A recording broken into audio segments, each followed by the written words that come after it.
Good morning, everyone. Thank you for being here, and we're going to start our session, and we're going to discuss about soil health today, and you know how interesting it is. So we have four presentations today, and at the very end we will have a panel discussion when all the speakers will stand here, and you can ask any question you want. You can ask questions after the presentation if you want.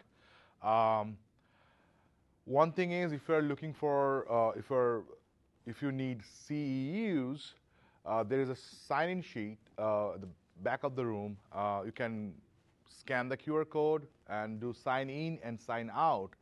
And unless you stay the whole time, what I heard, you won't get the credits, the points. So you have to show a sign-in time and sign-out time. This is a new regulation that came recently. Have any question, you can ask me, okay? So let's start with our first presenter. Now, I'm not going to do a traditional bio. I will say things that I think about that person who's going to present here. And our first presenter, Dr. Jerry Hatfield, he's here, and he came down a long way to meet all of us and share his experience. And he has more than 40 years, if I'm not very wrong, of experience working with USDA and on areas of soil health, soil resiliency, soil plant atmosphere continuum, all different aspects. I mean, I cannot give you enough keywords to explain him. And just one personal story, when I was doing a PhD, I wanted to do a postdoc with him, but it did not happen. But now we are here sharing our sessions together, and I just want to hear from him what he has to say. He will talk and explain about soil health, what is really needed. You know, there is a gap of perceptions, how stakeholders look at it, how producers look at it, and how researchers look at it. He will try to bridge the gap and explain different ways how he understands soil health over the past 4 decades. So, Dr. Hatfield, please take the stage. All right. Thank you for that introduction and everything. And so, I'm sorry. We are going to talk about soil health, and we're going to start it off with what we know, and more importantly, what we need to understand. You have to realize that I do come from the Midwest, and the farthest west I ever got was actually spent 8 years in UC Davis, working on Central Valley. Entirely different environment. Spent 6 years in Lubbock, Texas.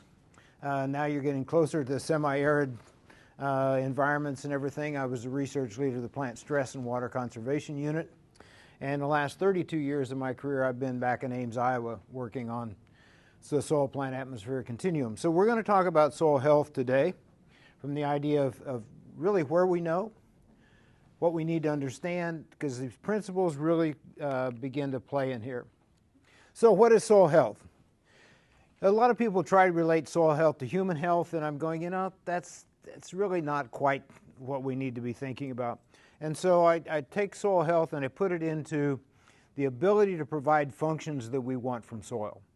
And the abilities that we want soil to do for us, we want it to supply water, we want to supply nutrients, we need to supply oxygen, and then we need to provide support. We want those plants standing up.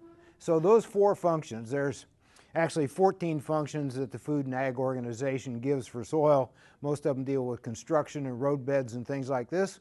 But the 4 functions that are critical to agriculture are these right here. And so when you start thinking about it, is that how efficiently can we supply that water? How efficiently can we supply that nutrients? A lot of times we don't even talk about the gas exchange, but it's as critical as water and nutrients in all of this. And then the supporting the piece of that plant as well. So if we get into the definitions from NRCS on the principles of soil health, they're really about how do you minimize disturbance, how do you maximize living roots, how do you maximize biodiversity, how do you maximize soil cover. Those are the principles that they roll into this.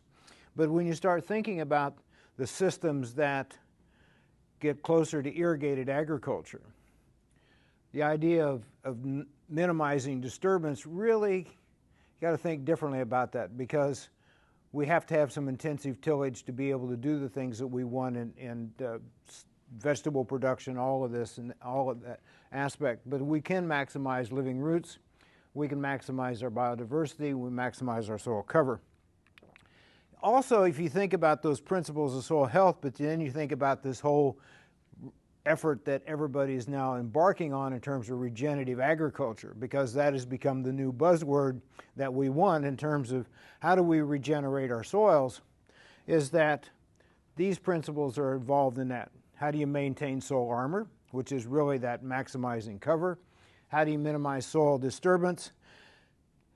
That says less tillage, not no tillage. You have to realize that there's a degree of things that we need to be thinking about. How do we continue to put that living plant root into the system? And I'll spend a lot of time talking about this continual input of energy into this. How do you put diversity into that system? And because we do know that diversity pays in terms of being able to influence some of this. And then the integration of livestock. And that's one aspect that regenerative ag has that the principles of soil health doesn't have. And in reality, integrating livestock does not mean hooves on the ground. Integrating livestock can mean adding compost, can be adding manures, can be adding anything that has a carbon-nitrogen ratio that's in the sweet spot for microbial activity. And so everybody always thinks that that's a living animal out there. That's not necessarily the case when we need to be thinking about this. But if you think about this from a different perspective, and this is a study that was done by Wishmeyer and co-workers in which they went through all the literature throughout the world. And he looked at it and said, what are the things that cause soil organic carbon to change? What really causes this? And look through all the different literature and you find out that the biggest one up there is microorganisms and fauna. That's the number one thing that causes soil to change. And then you get into texture, which is really clay content, because you've got so many spaces within clay particles. To think about a clay particle being a lot of different sites for microbes to work, as opposed to a sand particle, which is like a ping pong ball. How much water can you get to stick on a ping pong ball? But if you put that ping pong ball inside of a sponge, you can see that there's a lot of spaces on that. The same thing with clay content. Land use and management, the vegetation that's there, the climate that we're exposed to, the topography, parent material, and then finally physics and chemistry. You get all those different pieces that come together, but you realize that biology is what drives the process. And so when we think about it, this is a diagram actually I put together well before I found the Wishmeyer article, in which you look across this system. Think about changing soil health as a staircase. It is, and what's it take to climb up a set of stairs? It takes some energy, it takes some effort. Same thing in terms of improving soil health is that you have to have energy that's going into that system to make it work. The first step on that whole process is biology. It's really about the biological system in there. You begin to change the biology. What we begin to see is that we have these invisible processes going on, organic matter turnover all the way from roots to shoots in there, improved nutrient cycling. Those are things we know that are happening, but we really can't see them. What we do see in the impact of soil health is improved soil structure, improved nutrient availability, improved water availability. Those are things that we can visually look at. And probably the most powerful tool that we have relative to soil health is our eyes in all of these different processes. I should note that if you want these slides, my contact information is at the very end of this. And so email me, text me, and I'll just be glad to send them to you so you have them for future reference, because it takes a while to digest some of this and all these different processes. And we have these ongoing dialogues with producers and all the time. But in order to make that biology work in all of this, if we want biological activity to really function well, it needs four things. We got to give it food, we got to get it water, we got to get it air, and we got to get it shelter. What do you want? You want food, water, air, and shelter, right? The basic things of life are what biology wants in there. So you think about what's it take to achieve the sustained biological activity, it needs to be fed, needs to have water, needs to have air. That's why supplying oxygen is one of the critical factors in terms of soil health out there, and it needs to be sheltered. And all of this, and I have to tell you that in the past few months, I've changed my whole philosophy about thinking about soil health, and that is that we always thought, or I always thought, that if we wanted to change soil health in there, the best thing we had to do was feed that biology, give it all the energy it wanted and everything else. In the past few months, I really said, you know, we need to flip that on its head and really provide shelter first, so that that's in a microenvironment that's not going up and down, that's really conducive to that biology being able to do its thing. And then you can supply the food, water, air, and shelter. But if you're continually abusing the shelter piece of it, it's just like you and I. I mean, we just cannot work from that standpoint. All of this really revolves around this relatively simple diagram. This, to me, it's simple. And a relatively simple diagram, it says, you know, how do we get carbon into that soil as energy source? That carbon gets into the soil because we take sunlight, CO2, water vapor in the process of photosynthesis. We create a simple sugar, glucose. We move that glucose out of the leaf. Some of it goes down the stem. Some of it's going out the roots. That's feeding that microbial system and everything else. So just that whole flow of all of these different processes that are going on. That's what influences nutrient cycling. That's what influences carbon cycling. We took that whole product, we put it back in, whether we're growing food, feed, fiber, or fuel. We take and put those back in the system. We create the CO2 that goes back into that as well. And so it's really just a whole flow path of CO2 going back and forth. And at the same time, what it really is a flow path of energy. Because all we're talking about, when you say sugar, what immediately pops into your mind is energy. Quick energy that we get into our systems and everything else.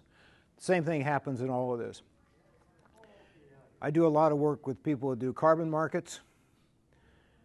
It took me a long time to convince them that carbon actually had to have a plant to get it into the soil. That carbon didn't come out of the atmosphere into that, regardless of how they thought about explaining carbon markets to people. You have to have that living plant, you have to have that growing plant to make it work. In all of this, there's another set of papers we found that a couple Russian authors put together that spent their whole paper talking about sugar. The sugars that happen within the soil, what they meant, and all these different pieces that are going on. But I just want you to pay attention to the time scale that's across the bottom here, from seconds to years. And what we've seen as that we begin to look at the changes within soil is that they are, some of those occur in relatively short periods. If we give a set of glucose into a soil that has microbial activity, we see a response in terms of CO2 within minutes. We see that burst of CO2. It's just like if you eat a candy bar, you get something that's rapid sugar, what happens? You've got high energy very, very quickly. Same thing happens in soils. As we see this, a lot of these things occur over years when we talk about changing soil organic matter. A lot of that is on a yearly time scale. Things that occur within that whole time frame going across all of these different pieces. And you can see that same type of diagram we put together in terms of the energy flow path is that it still takes that living plant to get that energy into the system. What's really fascinating is that when you think about the whole carbon flow path that's out there, is that we've seen that anywhere from 15 to 40% of that glucose that's fixed in that leaf is exuded out of the root. So a lot of that is sugar that's going from that leaf down out of the root, feeding that microbial system and all of this. Most of that's glucose, but we do see some ribose, saccharose, and fructose and all of this. Most of that energy, that carbon is going into that, it goes back as CO2 because while we're promoting biological activity in all of this. then only 2 to 5% actually ends up actually in that stable part of the organic piece of this. But there's a dynamic set of carbon that's really the more important part of this driving process. Everybody always says, well, if you're taking all that sugar, putting it into the soil, increasing CO2 that's coming back out of the soil, just aren't you contributing to the overall atmospheric concentration of CO2? But what you're finding is that most plants love CO2. They really could care less about how high the CO2 level is because they use that all the time. And our plants around really want more and more CO2. And what we see is that that CO2 that comes out of the soil is rapidly captured by that growing plant that's out there. We've run studies within corn and soybean and wheat crops in which that CO2 burst that's coming out never makes it to the top of the canopy. It basically gets absorbed in that. It improves productivity and everything else because it's a real life CO2 fertilization experiment. So don't think about that as wasted CO2. Think about that as a way in which we actually are improving plant productivity. Here's the other piece from these Russian authors in all of this. The upper graph is the change in soil organic matter as a function of how much sugar was put into that soil. There's a lot of variability. That's typical of soils out there. We see differences among soil textures. We see difference among ecosystems, all of these things. But the bottom line is that the more sugar we put into the system, the more we can change it. If you really think about that living root plant or plant that's out there, the more we can keep it on that ground, the more we begin to put energy into that. So here's the fate of sugars in the soil. A lot of these are monomers. That's like glucose, short-term. Polysaccharides are a lot of things that happen within that whole system. Glucoproteins, because that glucose gets combined in all sorts of things. That's really the glue that holds that soil aggregate together. There's carbon sequestration because a lot of that carbon ends in there. And a lot of that fate of sugar is just the maintenance of microbial activity. That's the food piece in all of this. So you think about this from a dynamic of food, all these different pieces of energy that go into that system. Now we're going to get very complex about this because we got very interested in really what was happening in terms of the overall process of change. And the overall process of change and saying, what's it take to move that soil from one piece to another piece and all of this. So we built this whole concept around energy flow. Just like we talk about calories going in and out of us in terms of what it takes for maintenance, what it takes to gain weight, what it takes to lose weight, and all of this. So we put the whole soil system into a caloric perspective. And if you just look at a growing crop out there, the yellow bars on the top are sunlight energy coming in. This is just the whole change during the growing season. You can look at that plant. All of this is input on the upper part. All of those in the bottom part are losses coming out. Microbial losses. You have to admit that the more microbial systems in is that we are going to put more CO2 back in there. We put tillage on all of this. We've looked at these different dynamics of all these systems. But now we've got a quantitative method in which we can begin to say, how much energy do we put in? What's its fate? How do we begin to track all these different pieces? And so if you just look at it from this perspective, took and broke this back down, the upper line on that solar energy part is how much is on a clear day throughout this. This is actually Ames, Iowa. The yellow bar that's in between there is actually how much solar radiation there was on a specific day at the soil surface. And then you break it down. Now you get into just how much energy went into a corn plant during that year. And now you see that of the whole year, we have a very small part of that year in which we're actually capturing energy. That's why if you start thinking about maximizing diversity and extending that growing season, you extend that type of that green bar. And then that little bar down the bottom is actually how much energy went into the roots. And so you look at all these different pieces in there, but what I will point out is that that's a half a megajoule, but in reality, a half a or 1 megajoule is about 239,000 calories. So we put in about 125,000 calories per square yard per day into that soil. You say, man, that's a lot of calories going into that system. But just put it at a different perspective.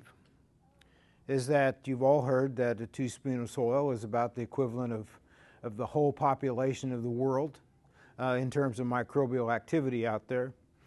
You have a hard time imagining that. I'll explain it in a different way, is that each acre of soil in a highly biological system has about 10,000 pounds of biological material below that soil surface.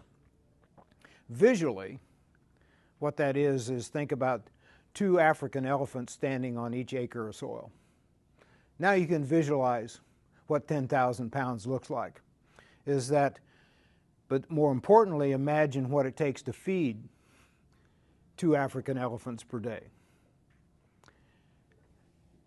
2 African elephants will easily consume 125,000 calories if fully fed. So in order to sustain our microbial activity, that amount of energy is not unreasonable in all of this different process that's going on. Maximizing that, and putting that over the system and all these different things. So if you go back to what we talked about in terms of energy that's coming out, energy that's coming in, now we have a quantitative method in which we can begin to say, what does our cropping system do for us in terms of the energy inputs that we have going on to this system? The other thing we need to dispel is that systems respond quickly. People said, you know, if it takes decades to change organic matter in soils and everything else. Here's a study that we did. We have long-term experiments going on in terms of looking at changes in organic matter, looking at changes in organic carbon inputs, all these different systems go on. This is a field that we took over in 2015 because we discovered that our typical systems across the Midwest are continually losing carbon into the atmosphere because of the tillage systems that we do and everything else. They typically lose about 1,000 pounds of carbon per acre per year. So if you farm 40 years, you've lost 20 tons of carbon out of the soil profile. So what we did in 2016 is we took a field and we converted it to reduced tillage, no-till, with cover crops on that system. That upper graph is that we sampled that field at a 150 foot by 150 foot grid down to 4 feet. Every one of those cores gets divided into 6-inch cores in all of this. And we looked at the dry mass of microbial activity and all of that. The bottom graph is that we sampled that same field the year after we began to change. The greener the color, the higher the microbial biomass that's going on. We already changed the microbial system within 1 year of that change in that dynamic.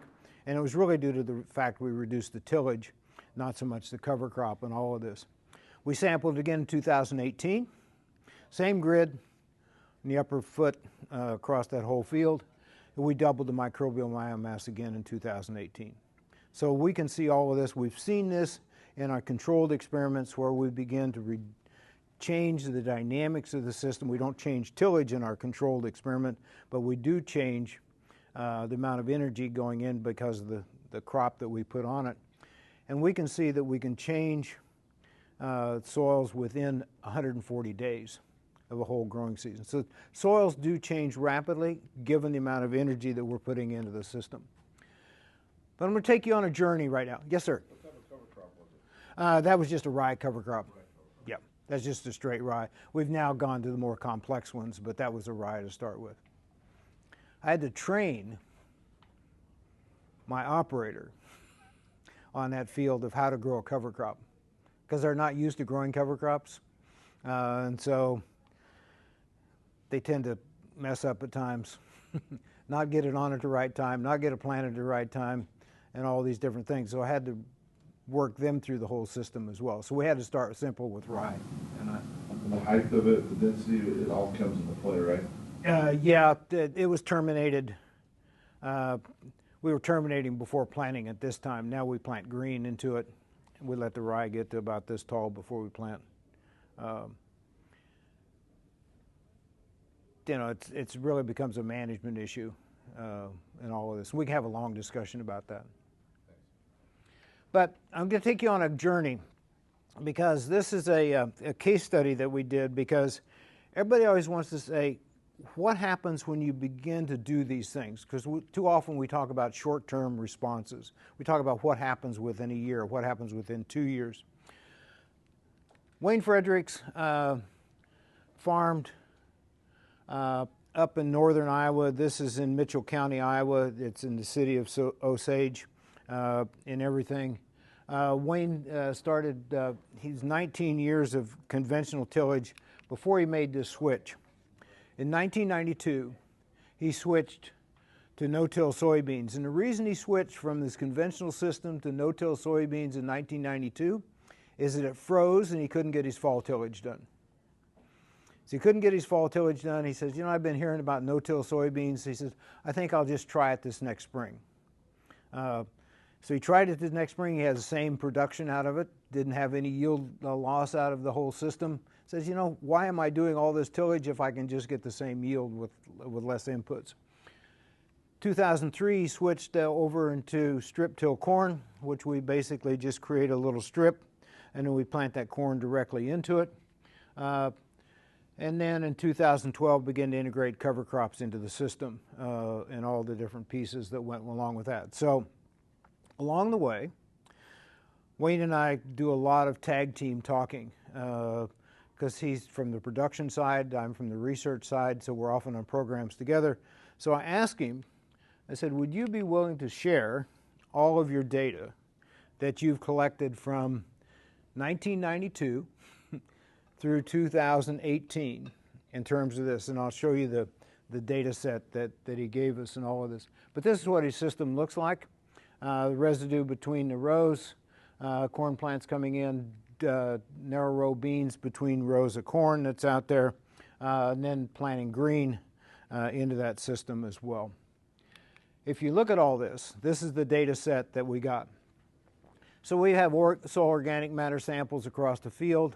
It is a corn-soybean rotation, so we have yield monitor data. We actually have yield monitor data that we collected from 2002 through 2023 now. We analyzed from 2000 through to 2018 in one set. We have weather data, and then we have Mitchell County yield data, because everybody wants to always know where you're at relative to the county level yield in the overall dynamics. So what we looked at was what were soil organic matter changes that were occurring in these fields. That's always one metric that everybody wants to say is, was my organic matter changing? Field versus county level yields. Are you better or worse than the county in all of this? Field uniformity of yield, and I'll explain that a little more closely. And then weather resilience. Is that system making you more weather resilient across the upper Midwest as well? So here's what organic matter looks like. This is 1984, 2007, 12, 15. Actually, we had a set in 22 as well. This is the changes in organic matter over time for 3 different fields in there. We actually have the data set for 10 fields across this. So it's a pretty big data set. I should tell you that it took us a year to analyze all the data. It took a year to analyze all the data with the yield monitor data, because yield monitor data does not say consistent across time. So you have to make sure that you're getting the right pieces. But we took the yield monitor data, but we also segregated it by soil type within fields. So we put another mask across it so we could say, are soils responding differently across this different dynamic that we had going on? So here's the organic matter in all of this. This is when he switched to no-till and strip-till between that system. The reason he has that data back in 1984 was his crop consultant said, we need to figure out what our organic matter levels were as well as the pH to talk about herbicide resistance and herbicide programs that we need to have on this system. See all these different pieces that are going on. There's been a 2.5% or point increase over 25 years. But we also sampled fence rows. You know, what is that potential that's out there? We came from prairie soils into cultivated agriculture. And what we've seen over time across the upper Midwest is that we've lost about 70% of our original organic matter from where we had native prairie going into cultivated land. So you see all these different pieces. So we wanted to see what our potential was in terms of how to build it up. This is where we've really just been looking at extractive agriculture. But you look at this, in that regenerative system, we've taken fields and doubled from 3.3 to about 6.1. This is not some of the highest organic matters that we have a lot of producers. We have them up in that 7, 8, 9% organic matter level as well. So you see all this different piece. But here's the part that got me more excited about the overall dynamics, because we took the yield monitor data, we segregated it by soil type within the field, and we began to look and say, what was that yield distribution within a soil type? And if you look at this other piece, there's a lot of data points that were low yielding on that left side of that distribution out there. Yield distributions were pretty broad across that. By the time we got to 2018, we'd taken care of all the left side of that. We didn't have any of those low yielding spots anymore, and we were much tighter about the mean in all of this. We saw that across every soil that we ran in that whole experiment. So we were making that field more uniform, more profitable, because anytime you take care of that left part of that distribution, you're increasing profitability of that field. We're much tighter about that mean because we had a lot more water availability in all these different systems. I always tell people, you know, if you took statistics, you had 4 moments around any distribution. You had mean, median, skewness, and kurtosis. Here's the application of skewness and kurtosis that everybody wondered what in the heck you ever did with those 2 other pieces of the distribution.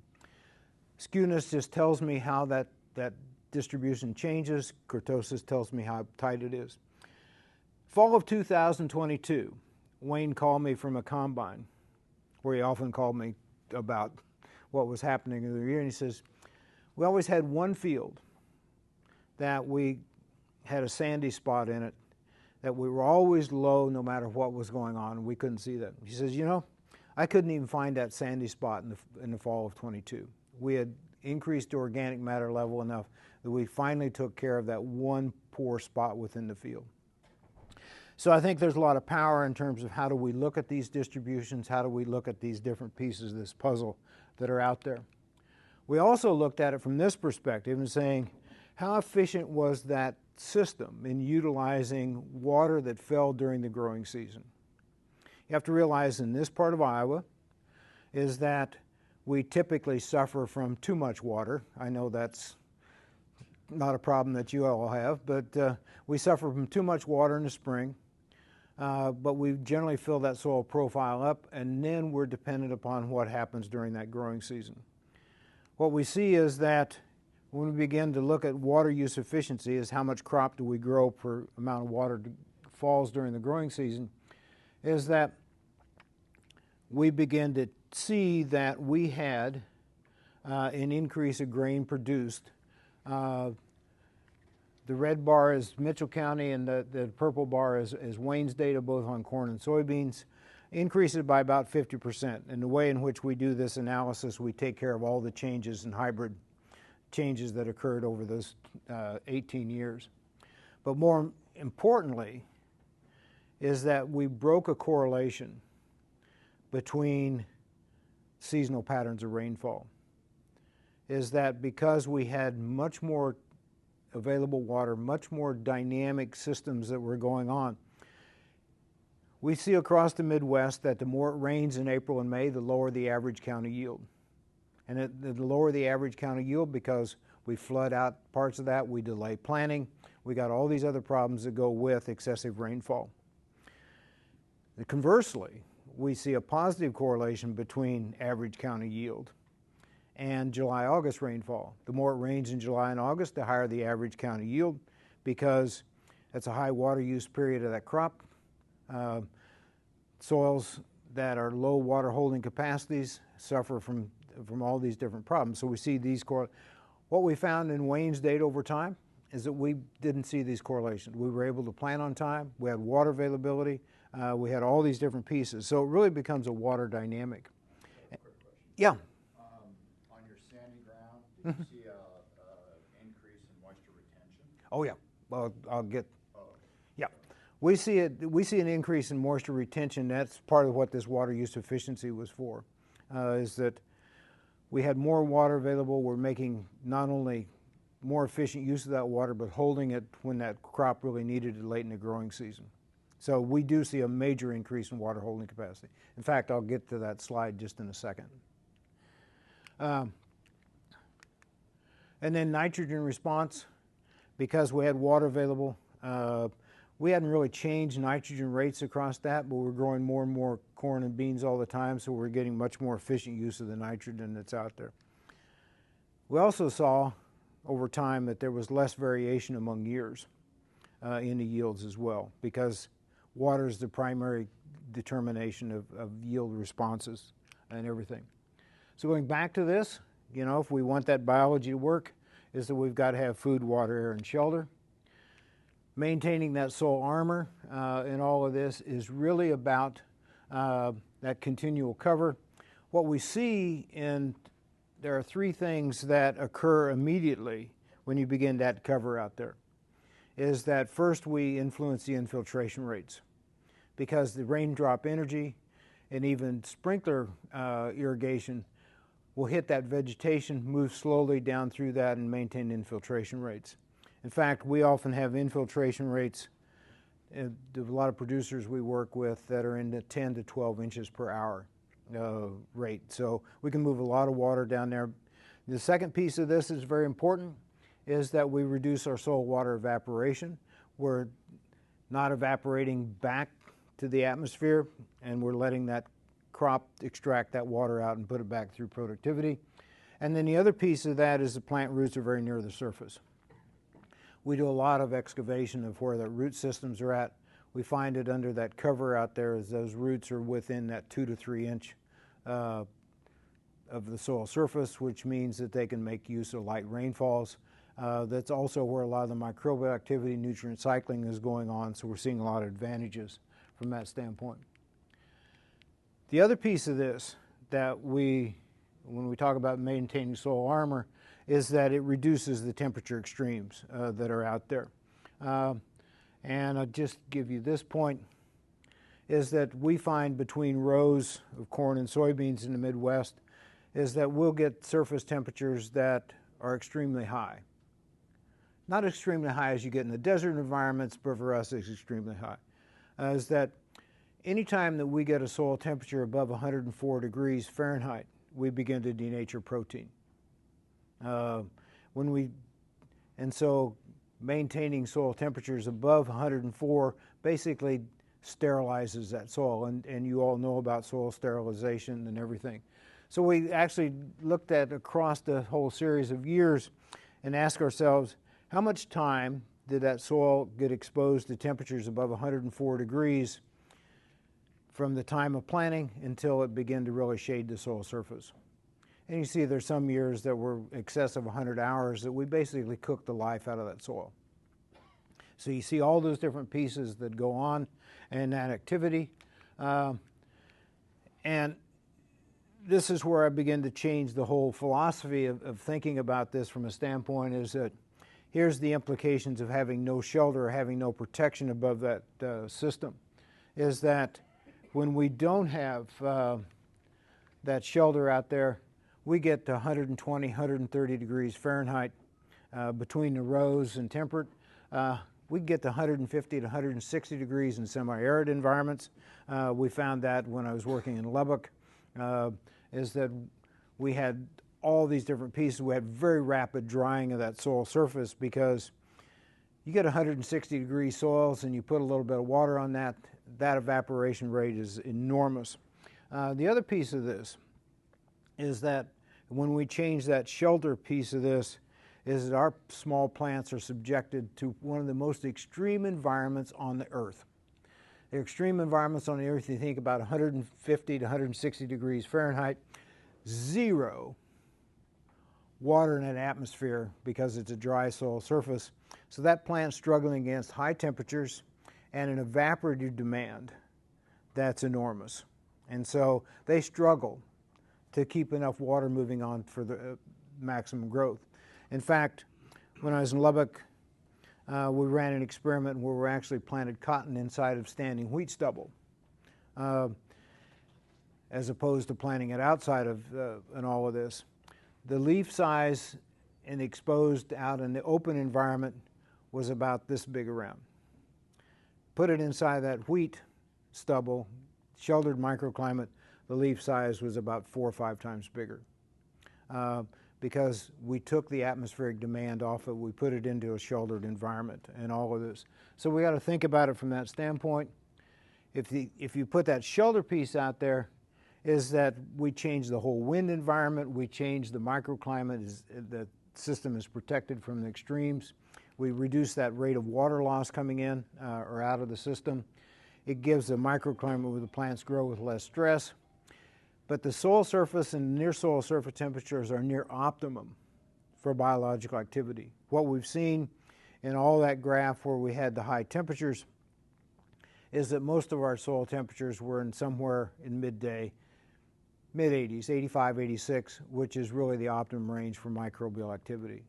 So just a simple little change in terms of the dynamics that are going on. And that microclimate for soil biology to optimally function. So we think about all these different dynamics. If you look at all this, and what really got us intrigued in this was saying, what's the relationship between soil texture, water holding capacity, and organic matter? There was a study that Bernard Hudson did back in the early 90s. He was an SCS employee at that time. Took all the soil survey data where they looked at water holding capacity and organic matter. Said, you know, the more organic matter we put in, the higher the water holding capacity of that soil out there. It's that increasing that sponge-like tendency. This is what it looks like, is that we don't influence the permanent wilting point, but we do influence the maximum water that soil can hold. And so we decrease organic matter, we change the size of that box. We increase organic matter, we increase the size of that box as well. So you can double the available water just by changing the organic matter content. And it's really the one piece that really becomes important. But here's the process of change in all of this, is that we live under a misconception that we change water and carbon and nutrients all simultaneously, but we don't. The first thing we change by how we look at the practices that influence soil health is we change the soil water dynamic. And then we change the carbon dynamic, and then we change the nutrient dynamic. And the scale of this is days, weeks, and months. You think about it from that perspective. But here's the other piece of this puzzle, is that if we increase soil water just a little bit, we decrease plant stress, and so we can increase plant growth. We increase plant growth, we put more carbon back into that soil. The more carbon we put back into the soil, the more we can begin to change our soil and all of this, because it is an energy-driven process. Ultimately, we change soil water storage and all of that, and you just work around that cycle. And so that's why water, carbon, and nutrients all come together. But here's the challenges and opportunities, is that I believe that we need to think about looking at agriculture in a concept that I call genetics by environment by management. Think about it this way. Management is what you do because you're trying to overcome the environment, because you want to optimize your genetics. And you put it into that framework. Begin to say, how does my management practices influence the environment, in this case the soil, and all these different pieces? But we need to think about how we continually evaluate and implement practices that change the value of our soils and create resilience in our cropping systems. And look at the G by M concept allows us to do that. There is no single answer or practice that you can say, well, if I do this, life is good. No, it's a combination of things that are out there. What we don't understand is the complexity of interactions. It's easy for me to stand up and say carbon, water, carbon, and nutrients. in these nice little diagrams. But understanding those interactions over time and space is relatively complex. But in my opinion, we need to begin to start thinking and acting more holistically about this in all of these different. And this is, I was encouraged in the keynotes this morning talking about the communities of producers, because we've seen the power in the communities of being able to share information, share the results. That's one of the attributes of regenerative agriculture, is that they're much more open to begin to share not only successes but failures, what doesn't work at times. And I think we need more dialogue about this. But I do believe that we need more innovation and creativity along this process as well. And so with that, there's my contact information. You feel free to email me in all of this. It's jerryhatfield67@gmail.com. There's my cell phone. If you call me, just leave me a voicemail, because I won't answer if I don't recognize your number, because you know what calls you get when you answer cold calls. But send me it, and I'll be glad to get back to you and have a dialogue. I've got ongoing dialogues with producers from talks 5 years ago that we can still continue to figure out. So with that, Thank you. any questions? Questions? We'll take one quick one. So we're a vegetable producing region here. Our sister area, our mother area is the Salinas Valley. All of us sort of do the same thing. And it's, I hate to say this, but it's mostly scorched earth. Right. Yeah, I know.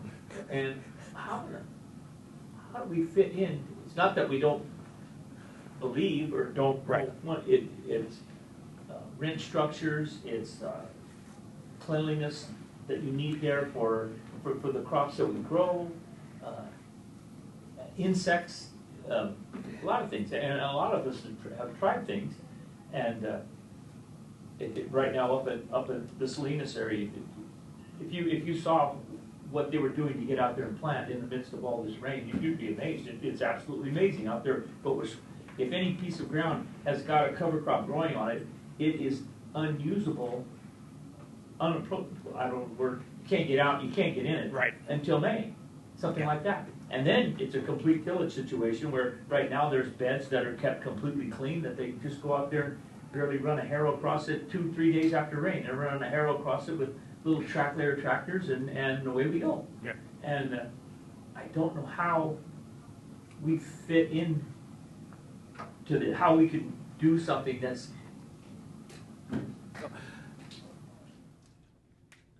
Let me answer that in maybe a little, in a way, in saying that's where I think we need some, when I talk about the last point in terms of innovation and creativity. How do we manage in two extremes, Salinas Valley with extreme water conditions at times, and then your environment in Yuma, which has no water except what you control in all of this. The pieces in terms of diseases, phytosanitation, all the other things that you face in the vegetable production, we never face in row crop production at all. I think this is where we really need the dialogue, and Joey and Stephanie and Deborah and I have been having conversations about how do you really look at soil health in this type of environment from an entirely different viewpoint. We have the principles, but how do we apply them into a situation that's so foreign to where most of the soil health work is done? And how do you really begin to look at that? And I think this is where the innovation and creativity is going to have to come in. We're going to have to take the principles and apply them, but not try to drag them from the Midwest out here, because I don't think they'll work. But I do think we can do some things that have an impact. But it's going to take some imagination and curiosity. And the other piece of this is the participation of producers. Most of my wild and crazy ideas I've gotten over time have always come from producers saying, why won't this work?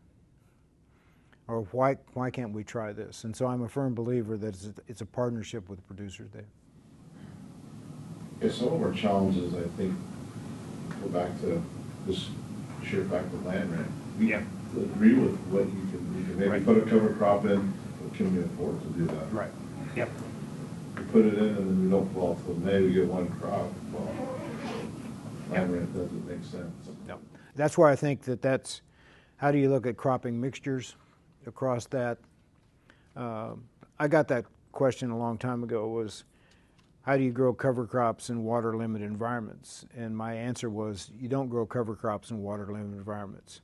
You think about always growing an economic crop that adds value to that soil out there.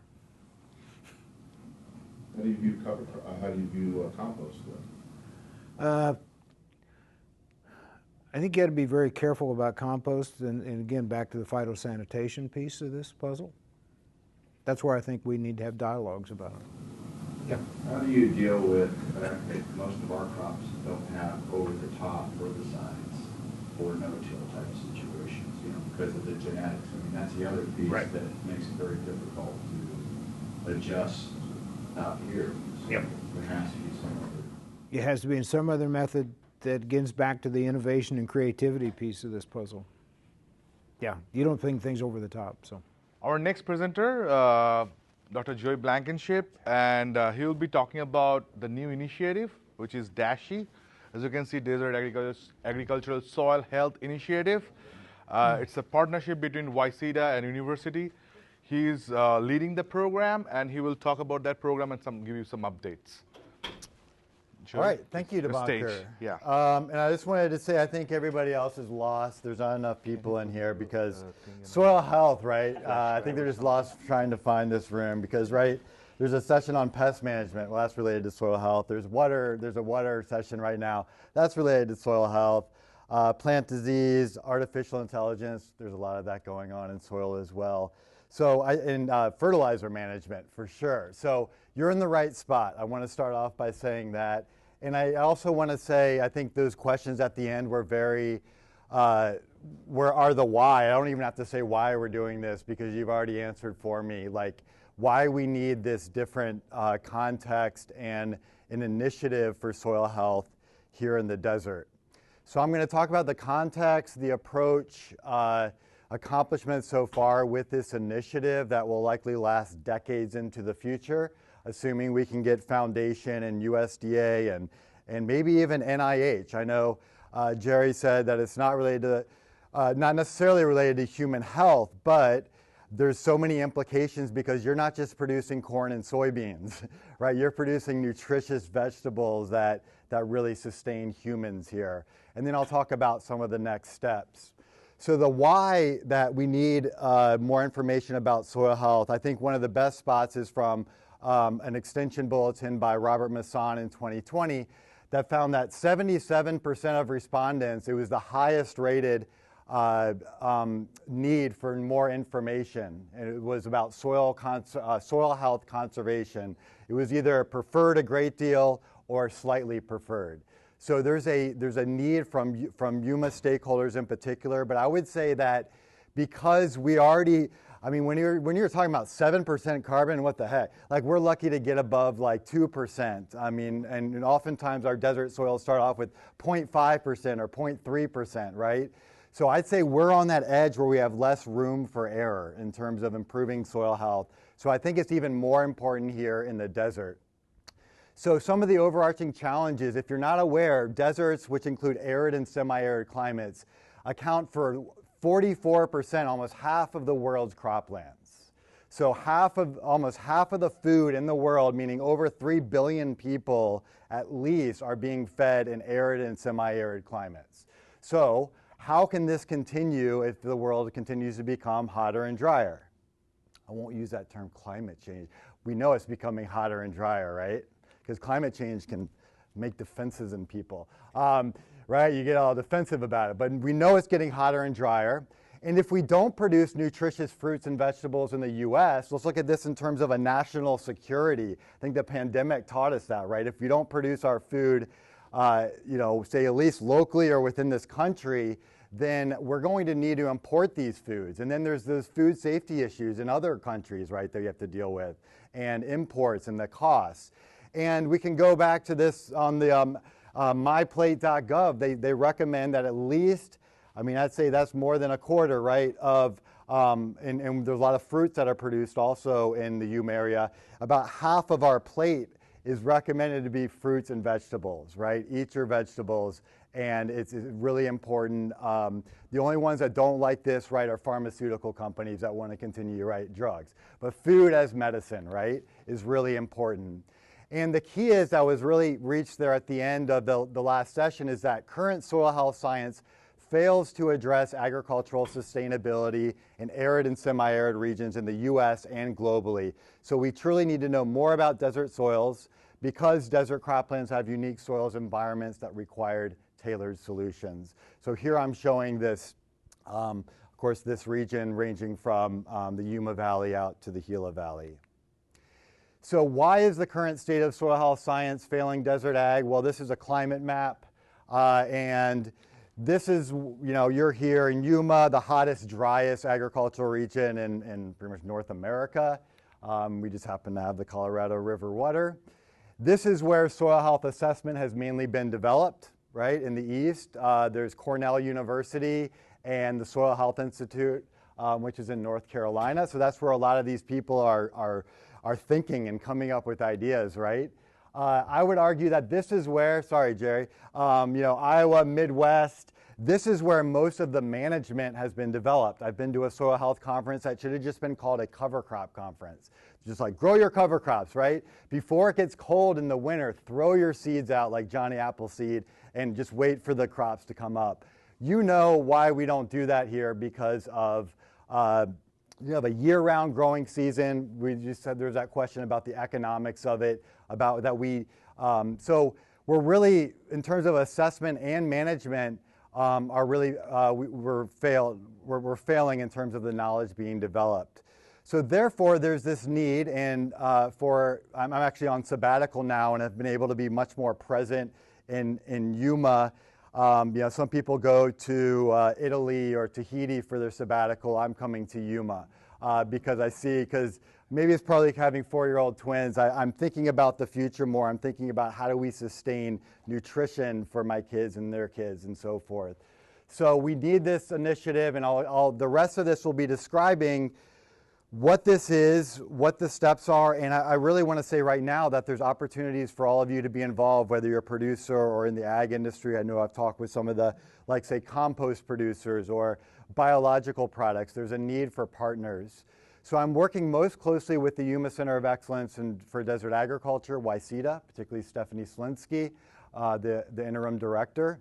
I want to really give shout outs, particularly to Jesus Tovar, who really made it so that I can be here and do all this traveling. And I'm going to be working with him on comparing organic versus conventional in terms of soil health. Mark Stover from TNA has been really key for acting as a champion in some of these funders. I also want to mention Cooperative Extension as well, that I work closely with folks like Debankur that is presenting after me and moderating this session. These are the different partners that have already helped fund my time and work on this project. And you can see that there's really a need to, I'd say the only one that, you know, people that might not have a stake in this is fertilizer companies. So you can see it's the Gowan Seed Company, because if we're truly to make a soil more, you reduce inputs in a soil, you might not have to add as much fertilizer as well. That's the goal, is that it's actually saving money.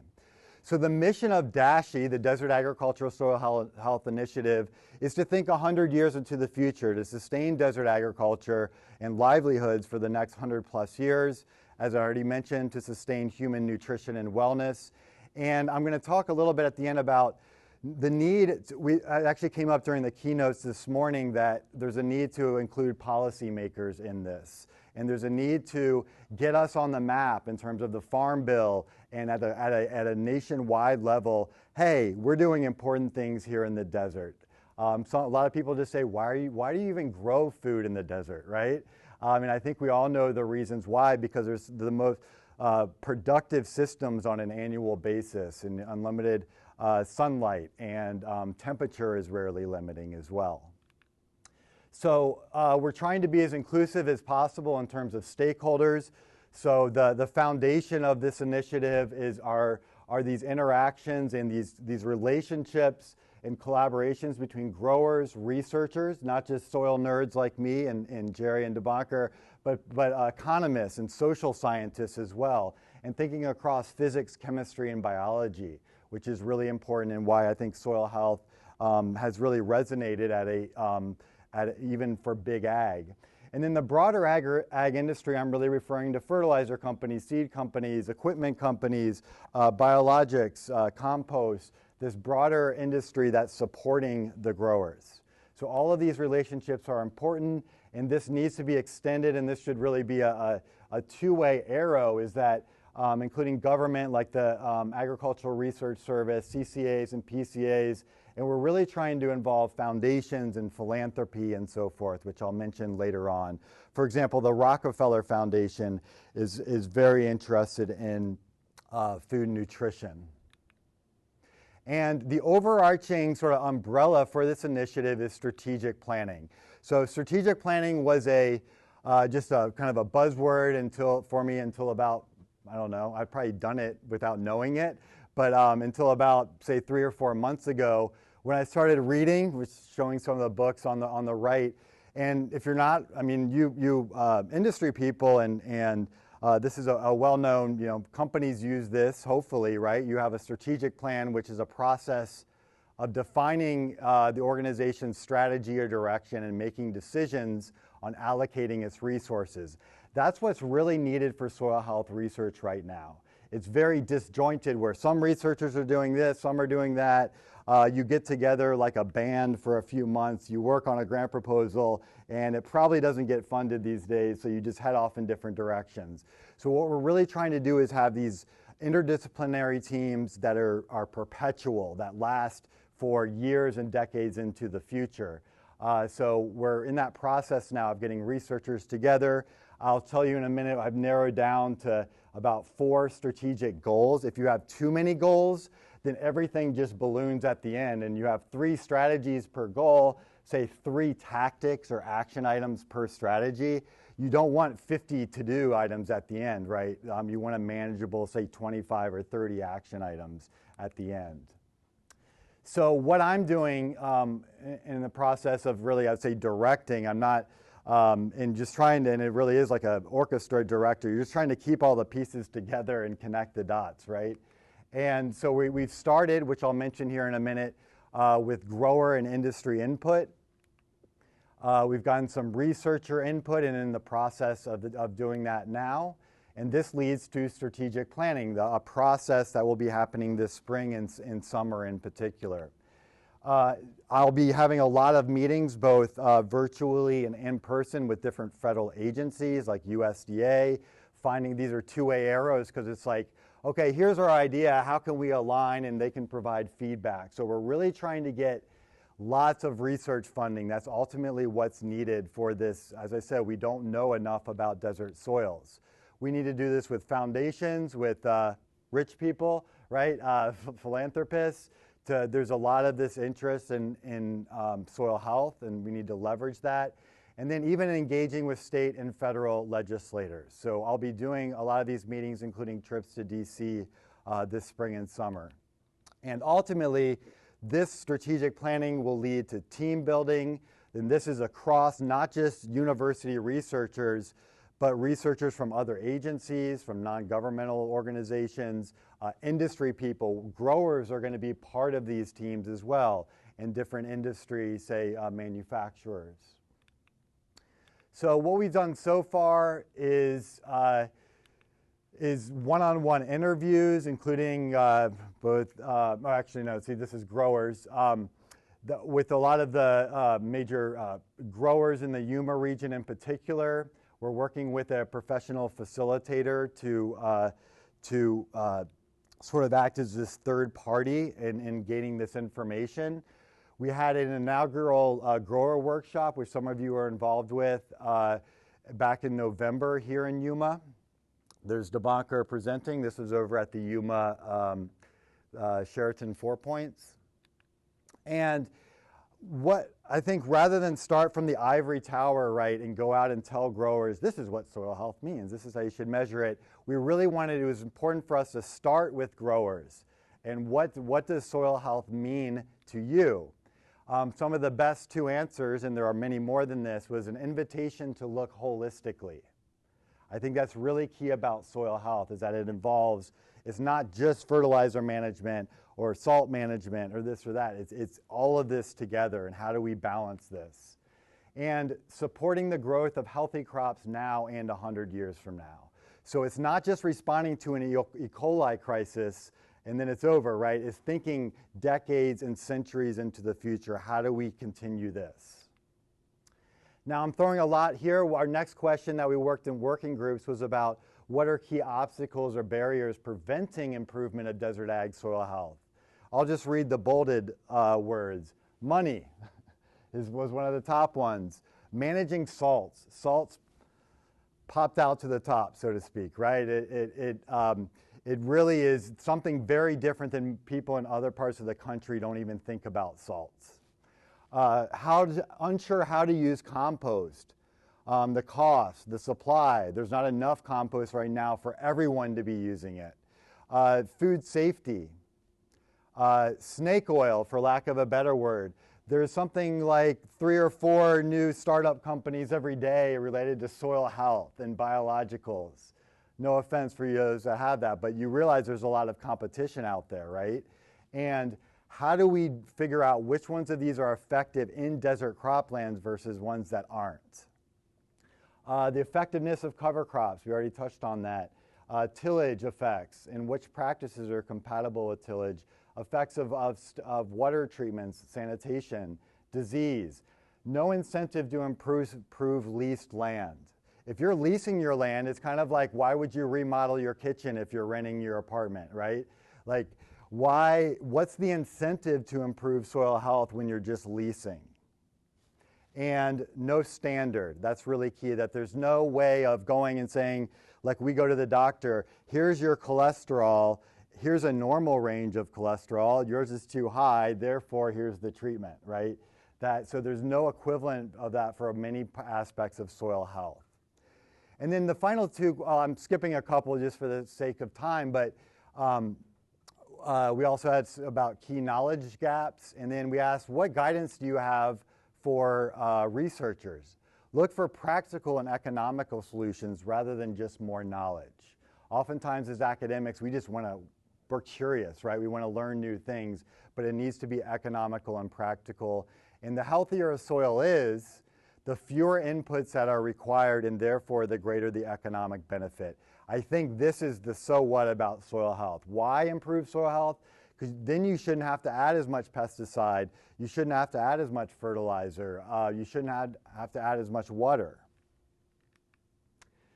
And key takeaways, soil health will be a process that will take time. There's a realization that this does take time and many different strategies, hence why we're doing this strategic planning. And they were very happy to see the collaboration between all the different parties. So we're making a good name for ourselves, I think, in trying to build that trust and for them to see that there's a lot of cooperation. So to wrap things up in a few minutes, we're at the stage now where we're gathering researcher input. Just last month in Yuma, we had a Desert Ag Research Symposium on soil health. We have ongoing one-on-one interviews with worldwide experts in soil health, including Debankur and Jerry have been part of this. And we're designing a researcher workshop series. The in-person event will be in Tucson in May, but we're trying to start building teams. And I've created a white paper about this initiative for outreach and fundraising. And we've narrowed down now to the 4 overarching goals. So here are these strategic goals that we are working on, including number 1, a standard for assessing soil health in desert croplands. Number 2, ways to reduce soil or manage soil salinity using less water.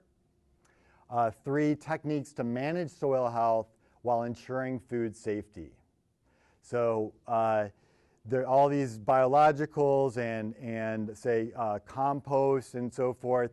We need to figure out ways of, say, increasing soil organic matter while ensuring food safety. And the last one's about plant nutrition. How do we optimize fertilizer use, plant nutrition, and crop nutrient density to benefit human health? So the next steps are really these red arrows. Okay, red arrows to build these relationships and start building teams and execution of tactics. This is really all about money. I mean, even with the policymakers, right, we're trying to get more funding available to create this strategic initiative, or to actually implement this strategic planning. So my final slide is what do we need this support for? Well, we want to create a 10-fold or more increase in research dollars to support arid soil health research. We ultimately want to recruit the best U.S. and international academic, industrial, governmental, and NGO researchers with the brightest minds to solve agricultural challenges. Ultimately, we want to make University of Arizona the hub and for managing, for assessing, and enhancing soil health in desert regions. We need to train students and postdocs to develop future leaders in this area, but also just more, produce the future industry workers. Establish public campaigns on the importance of food production in arid regions, and then finally to formulate new state and federal policies, and then updates to current policies, ultimately to achieve national food security despite a hotter and drier climate. Thank you very much for your attention. Question. Listen to Jerry's presentation of the importance of soil structure with water, carbon as a nutrition in the soil. You talked about utilizing less water and we're getting hotter and drier climate. Is there any discussion about better water management as far as capturing and having things available? So we know that I live in a salinous area. Salinity is a big thing, and they're not using enough water to push salts down. So we're in the desert right here, so I'm sure that's probably exponentially more. I mean, is that also being discussed with what you're doing from your program? So managing balancing the salt addition and structure. Well, yeah, so there's definitely a certain amount of water that's needed to leach downward into the soil profile. I think one of the ways to prevent that in the first place is to increase, at least in particularly the sandier areas, is to increase the water holding capacity so you don't have to add as much water in the first place. Yeah, I think I want to touch on more of is there any implication to hold more water, not so much in soil, but as far as just management reservoirs or governmental agencies to put that in place. So if we're getting hotter and drier, we need water. Kind of one thing is to use less water, great, but is there also on the other side, can we capture more water and have more water available? That's beyond the scope right now. Of course, really important. I guess we view Lake Mead as that water capture that's coming down from the Rocky Mountains.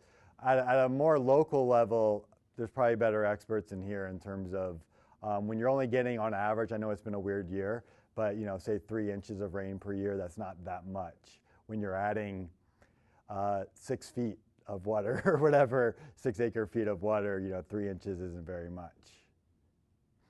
But I think that's clearly important about, the water storage. Hello everyone, my name is Debankur Sanyal. I was moderating this session. Now I'll be speaking, and thanks to my previous speakers, I am not going to discuss a lot about what soil health is, because you kind of have a nice background of the kind of work we plan to do, we intend to do, or we are doing. I started with the University of Arizona 2 years ago, so pardon me, I only have limited data to show. But I will share updates on some of my work, mostly research work, but based on what I learned from my partners, stakeholder partners, and whatever work, I'm an extension soil health specialist, so I try to listen to them as often as I can and try to figure out a research. So I'll go fast and talk about some of those research updates. So, traditionally I start with a needs assessment, right? Like I wanted to figure out what we're talking about, what producers think about when we think about soil health. Now you see, there is no winner, you know. We're talking about all different things, which is good, great. It's a very nice thing to have a diversity of concept because everyone's need is different. So when we talk about soil health, soil biology, anything, it's very specific to an operation, depending on what crop you are growing, which environment you are in, and then you decide, okay, what is my first priority? And soil, many in a time, although I'm glad that Robert did that survey, we're kind of at the top of that chart, but many a time, because it's economic and money is limited, water is limited, resources limited, time is limited, soil doesn't top the chart. There are plant protection needs, there are seed needs and other inputs, right? But if you look at the soil health goals, we are getting responses. So I had 107 responses. We're talking about many different things that we talked about today earlier. And I published an article to share the story. Now, I would touch base on this.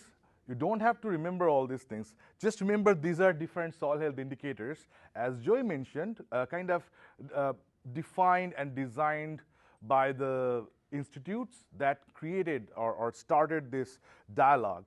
Soil organic matter, we all know about that. There are epoxy, soil respiration, people call it carbon dioxide burst. It's all about the carbon dioxide that Jerry was talking about, how the emission is not bad always, it's sometimes good. It indicates the activity of microorganisms, right? Mineralizable nitrogen and protein. He talked about protein too, which is a storage of nitrogen in the soil, which is not readily available to the plants, but with microbial activity, it can be available to the plant, right? And wet aggregate stability, which is a parameter for soil structure, how well the gases, the water, they can move through the system. So let's dig into it. So first I started with a survey. Well, the 109 number is kind of wrong. It's probably 120 plus. But back then, I don't have all the data included in this. But I did a different kind of surveys. There was one survey funded by YCEDA in the very beginning of my career. And then I had a couple of other surveys that I did from different sources. You can see the Cotton Growers Association, the CALIS has a program, IVIP. So I've been measuring data, and it is statewide. And you know, I don't have a map, but I'm working on a publication, so you can see I kind of tried to connect even if a producer has a 5-acre land and it's out of nowhere, and you know, there are no other commercial agricultural land right now, but I still reach there just to have the idea of the soil, because many a times people are asking, what is a good number for all these parameters? Now we have a max, a mean value, and some average value.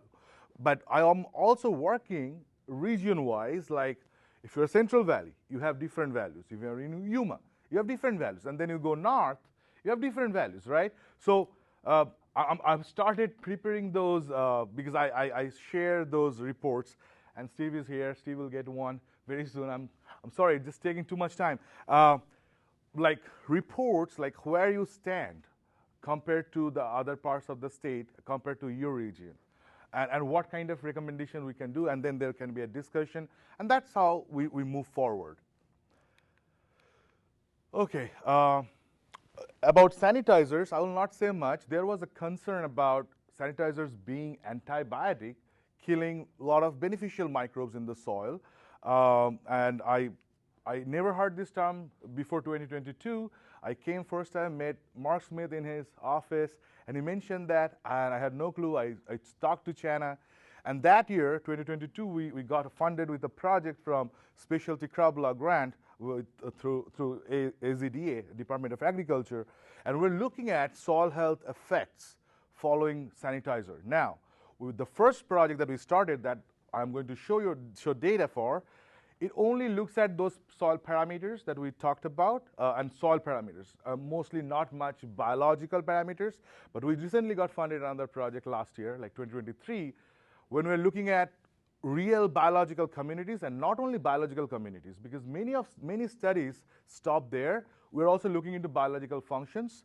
What we are doing, it's a survey kind of analysis. So we are working with many growers, and Steve is one of them. And we are taking sample pre-sanitization and post-sanitization, and just checking if there is any change.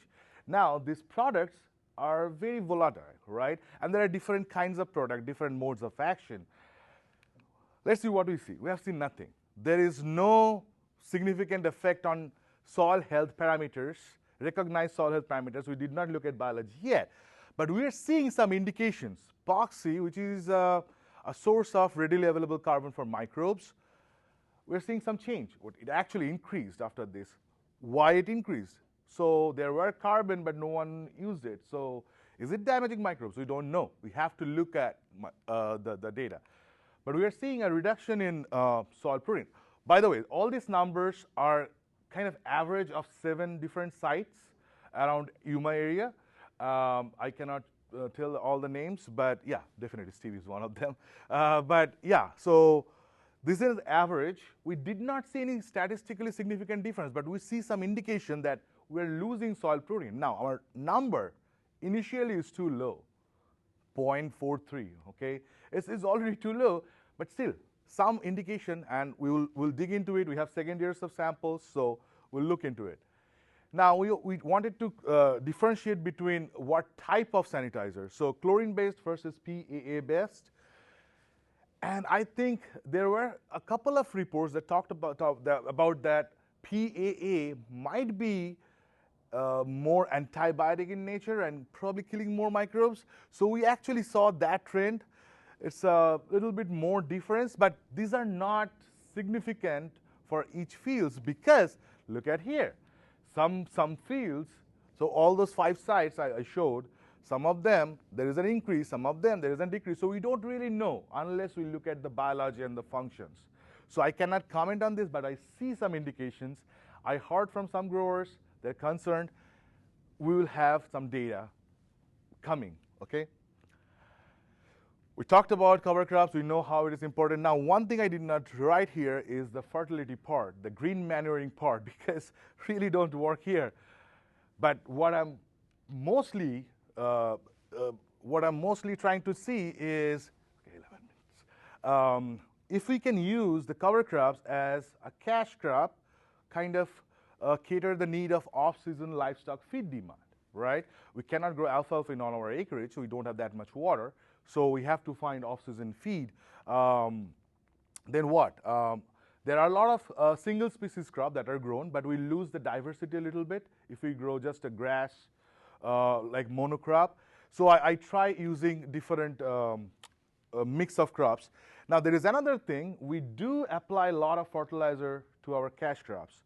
Now, if you don't have a cover crop, you sometimes have, I have seen 30, 35, 40, 50 pounds of nitrogen left over in the soil if it is not managed well just after a cash crop harvest. So that nitrogen is there, and with water and stuff, it might reduce emission of different gases. It might do many bad things. Let's not go there, okay? There are issues with pathogens and stuff. And I sometimes think about, oh, nitrogen is a food source, pathogens can use it. Oh, let's not go there. We're thinking about some projects around that.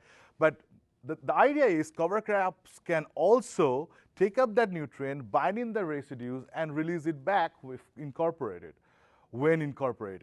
If it is not incorporated as green manure, at least it won't let it stay there freely available for different kind of losses and hazardous outcomes, okay?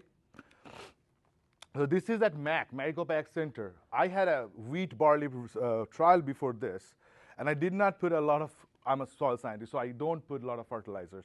But still, we had so much nitrogen left that I didn't have to put a single drop of nitrogen. And we grew a mixed crop like this within 2 months during the summer when we didn't get a single drop of water with just 12 to 13 inches of water. That's all it took to grow it like this high cover crops without any fertilization. Now, people didn't believe it, so I had a demonstration there. SARE funded me for a demonstration. I brought them in. They went in, I cannot believe. I said, okay, talk to Chris. Chris is our irrigation guy. And Chris actually calculated it. Now, I know it might be 15, might be 11, because we don't have a flow meter or something. I'm not an irrigation specialist.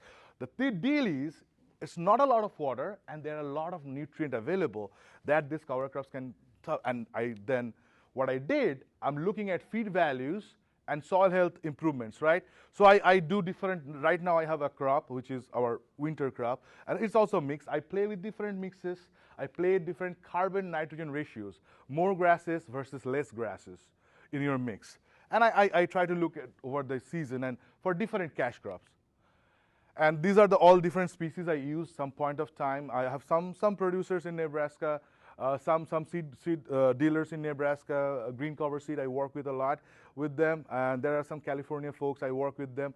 I'm just trying to, now I had this intention, some things will not grow, but I'm getting pretty good results. And I'm working, and this one thing, this is also marigold, but I'll show some photos. The photos, sorry. Oh, it's working actually, but not on the screen, okay. Anyways, so I looked only, I actually looked at all of those parameters, but I'm showing three main parameters related to biology: POC, which is a carbon source, soil respiration, which is an activity of microbes, and wet aggregate stability, which is a soil structural parameter, right? Now look at the things. Now you will say, oh, it's not much. So 0 stability means it's not stable enough, not aggregated enough, and 1 is the best stability and aggregation, kind of think that way. And you can look at different ratios. So BL is broadleaf, GR is grass, different ratios, summer, fall, winter. Now some of those fields are in Gila Bend, which are very poor aggregated soil, very tough soils, what you call. 0.03 was there, like it's not stable. There is no aggregation at all. But look at the improvement there. There are sometimes 2, 3, 4, 5 folds of improvement in aggregation. Just one season of this kind of off-season forage mix of cover crops. Just one season. For fall cover crops, because we have a lot better climate and a lot better weather, cooler temperature, we got better growth, and I'll show the data later on. And we were getting a lot better numbers for fall and winter.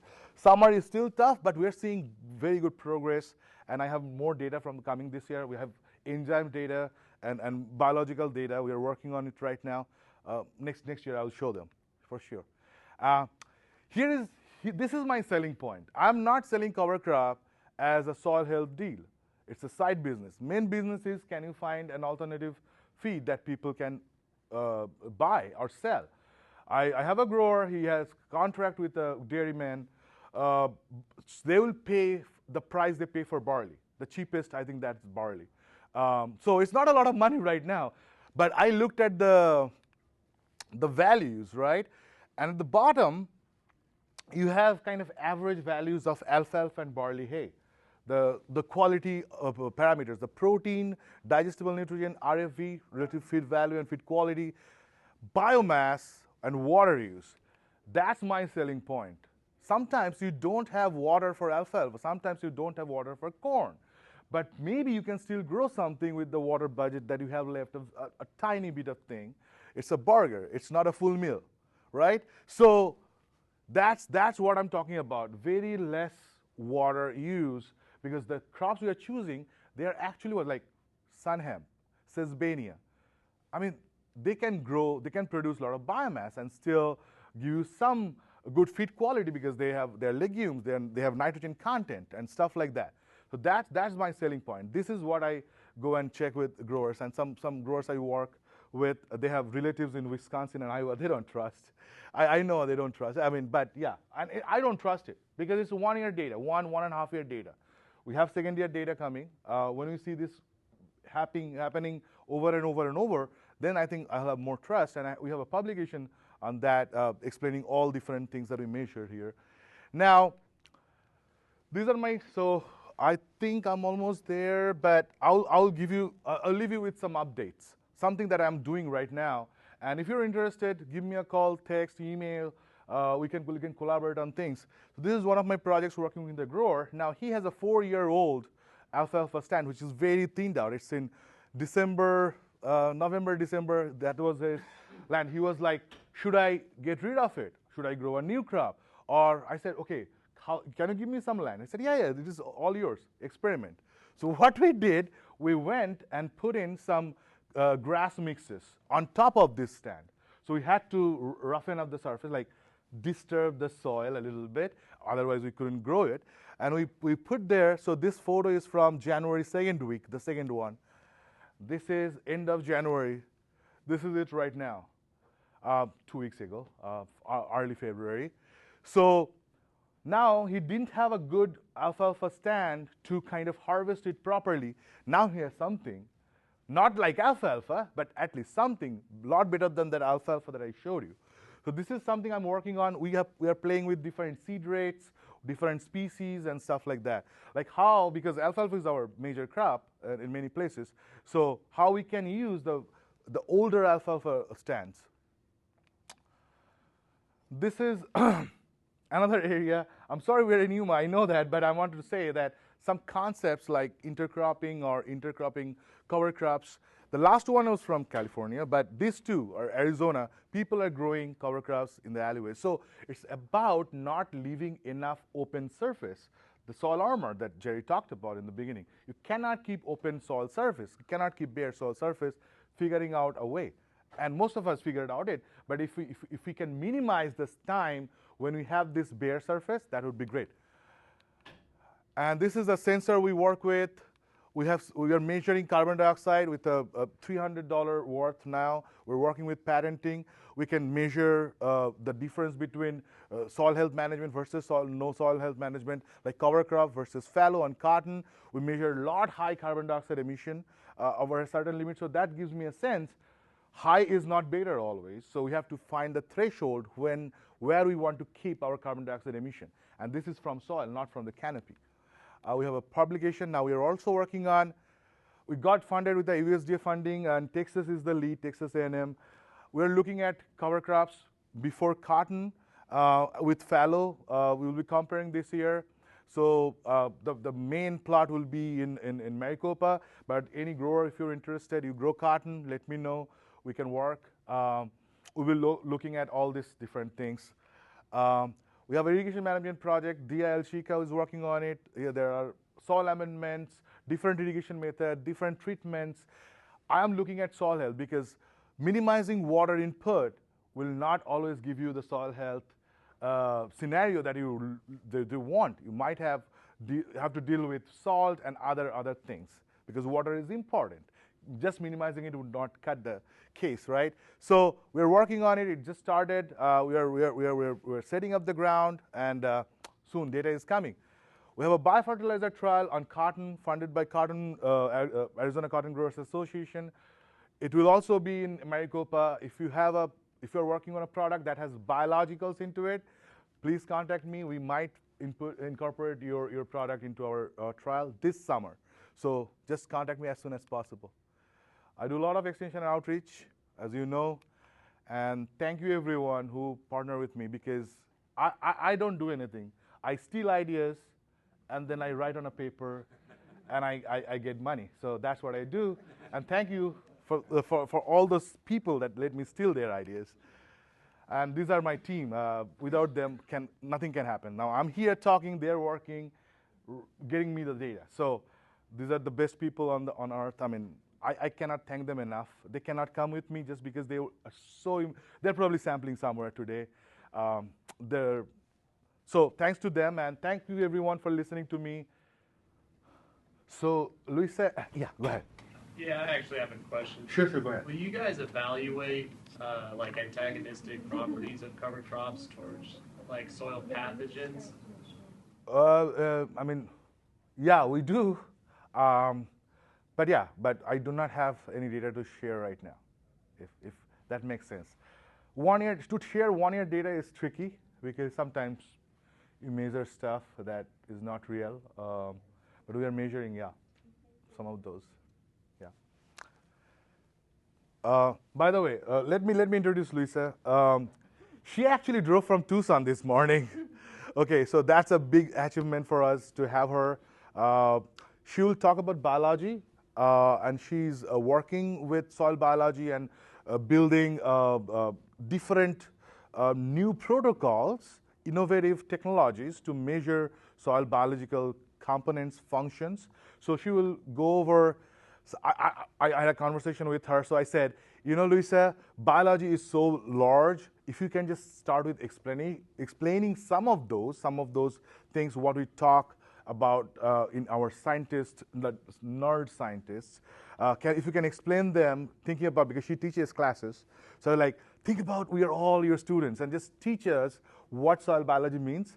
And I think she is going to do that. And let's listen to her, okay? And we have a conversation after this. All right, thank you so much. I appreciate it. Can you all hear me back there? I tend to low talk a little bit, but thank you so much for having me here to talk about soil biological health indicators and their applications. So some of the principal issues of concern I know for desert producers in agriculture tend to be soil health and resiliency as well as water scarcity, but we can definitely add the hypersaline issue to the list.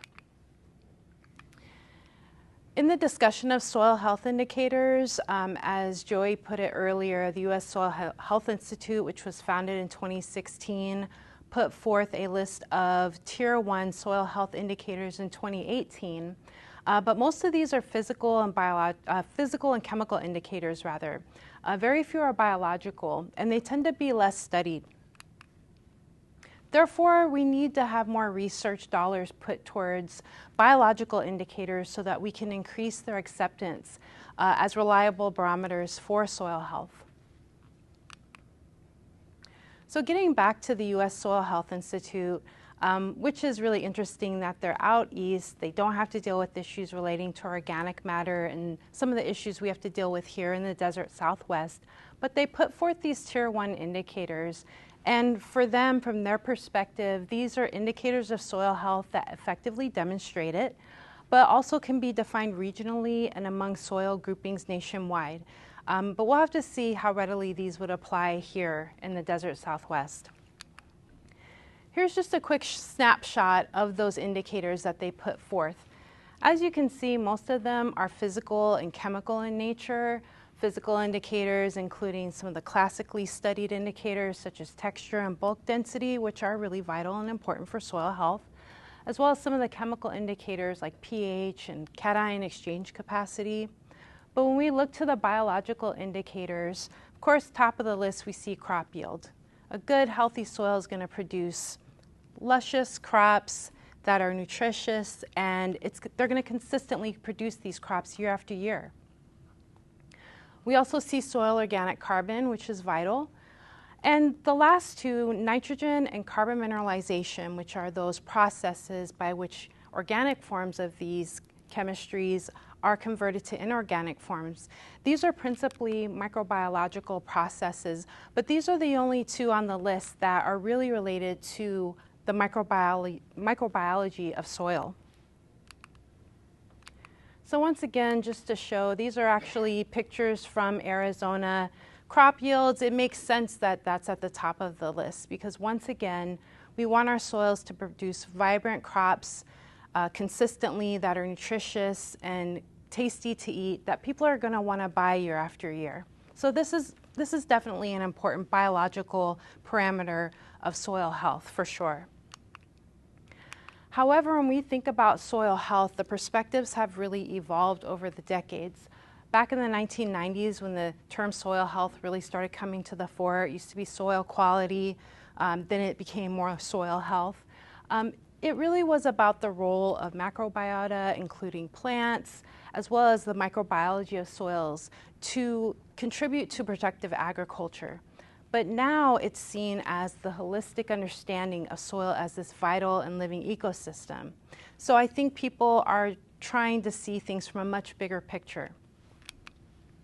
And this makes sense because we know that just in 1 teaspoon of soil, we can see upwards of 10 to the 9th or billions of active microorganisms doing that valuable work of nutrient turnover, the carbon and nitrogen mineralization, amongst other processes which are really important for plant uptake of nutrients. Therefore, it seems logical that any assessments of soil health should incorporate direct measurements of microbiological activity and function. So getting to some of the different parameters that are under study as effective soil biological health indicators, microbial biomass is generally one of the most studied aspects of soil biological health. Microbial biomass refers to that portion of the soil that is metabolically active, in particular the microorganisms.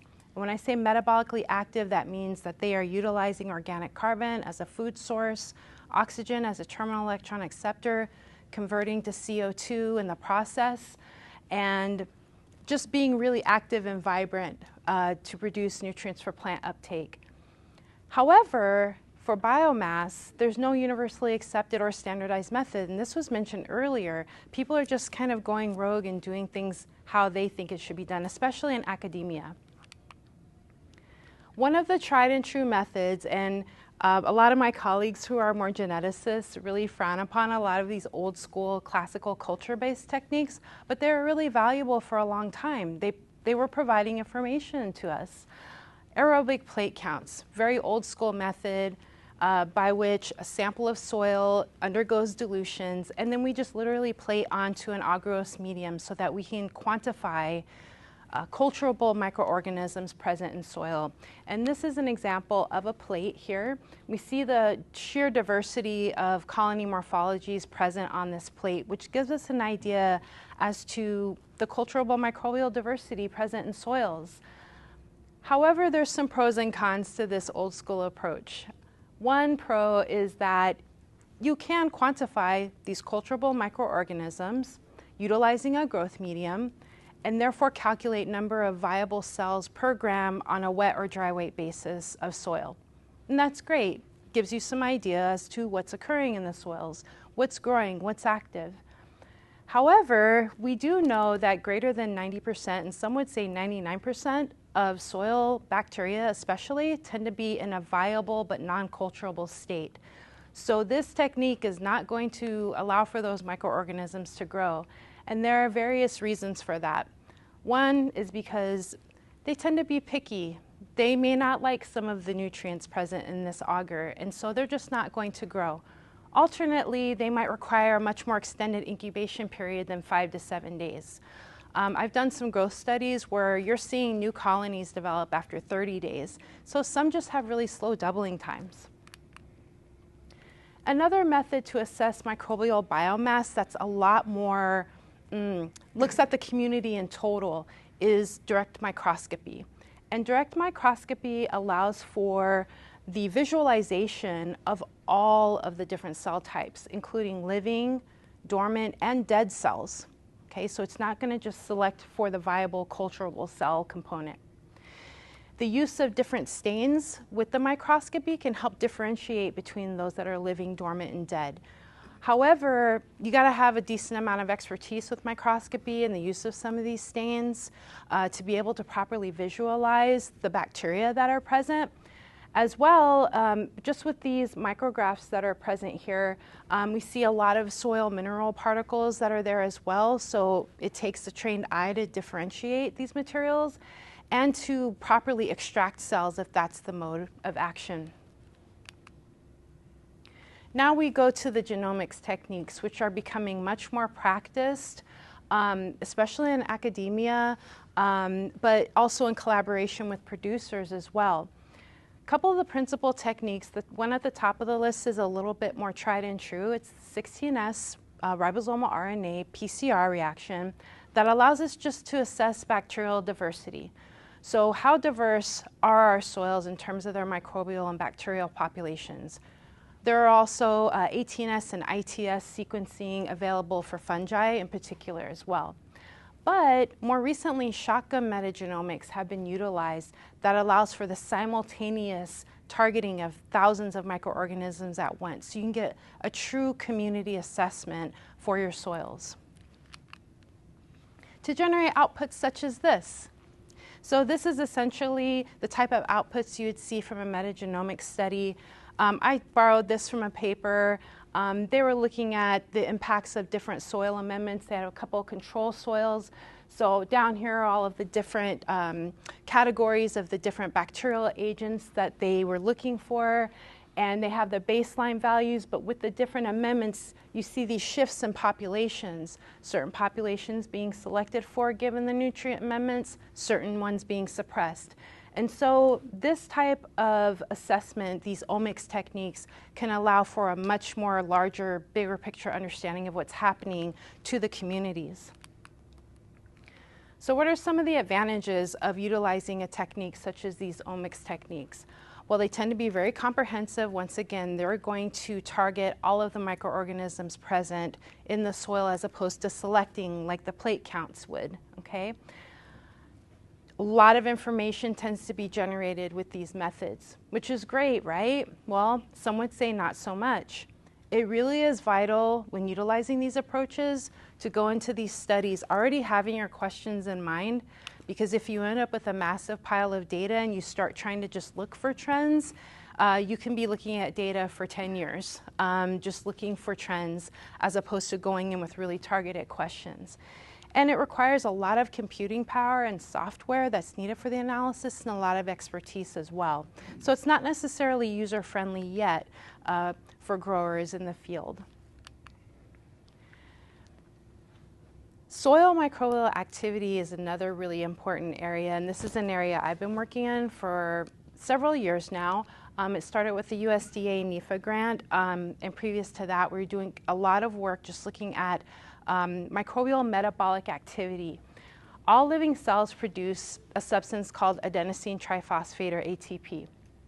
And this is the energy carrying currency of all living cells.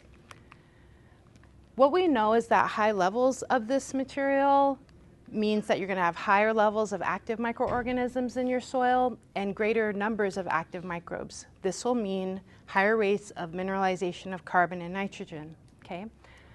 Low levels of ATP are going to indicate to us that there's low component of active microbial metabolism in the soil, and you're also going to potentially see higher levels of potentially active or even dormant microorganisms.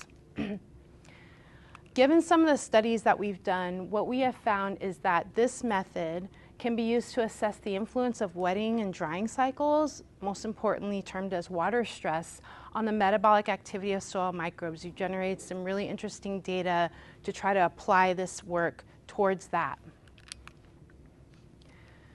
We see really rapid results generated with this. The old school methods of ATP would take days to weeks. The extraction techniques were really tedious, but we've been working with a kit now that can generate results for us in less than 10 minutes. It's also a field-ready, portable kit, and minimal training is required. So we're really looking to see how we can apply this so that it can be utilized by various people.